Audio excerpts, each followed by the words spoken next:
पर पाई गात खोलु खोलु निजे गातरे पड़गले सुलता। बीजेपी राष्ट्रीय अध्यक्ष को समालोचना करने को जाई एवं थाना रे पहुंची मामला। राजनीति रे पर को टार्गेट करने पूर्व निजर होमवर्क ठीक रहिबा दरकार, नहले अवस्था केमिति शोचनीय हुए ताहार ज्वलंत उदाहरण साजिछंती बीजेडी सांसद सुलता देव। सोशल मीडिया रे बीजेपी राष्ट्रीय अध्यक्ष नितिन नवीन को अड़ुआरे पकाइबाकू सुलता मैडम जो चाल चलाइथिले ताहा एबे ओलटी तांकरी बेकरे गुड़ेई होइछि। सतकू सत शेयर करिथिबा भूल फोटो पाई से एबे निजे समालोचना घेरकू चली आछन्ते।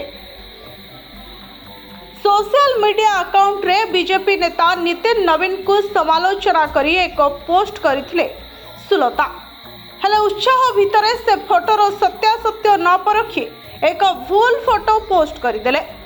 बीजेपी राष्ट्रीय अध्यक्ष नितिन नवीन तिरंगा ओलटा उड़ाउछंती लिखि एही फोटो को शेयर करवा परे सुलतांको ही उद्देश्यमूलक भूल को नहीं सोशल मीडिया रे जोरदार चर्चा आरंभ हो गला। केवल ट्रोलिंग नुहे, कथा एबे थाना पर्यंत जाइछे। तांको नारे विधिवत भावे एफआईआर मध्य दायर करा जाइछे।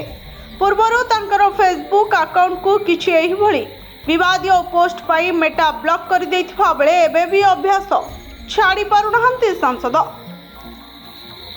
किंतु विरोधी को आघात देवाकू जाई निज गोड़े बारंबार निजे कुराहाड़ी मारुछंते बीजेडी सांसद। स्मार्ट सोशल मीडिया जुगरे एभली दायित्वहीन पोस्ट जड़े सांसदों पदवीर गारिमा प्रति केते शोभनीय ताहा एबे साधारण जनता प्रश्न करछंते। Bureau report, Odisha fast.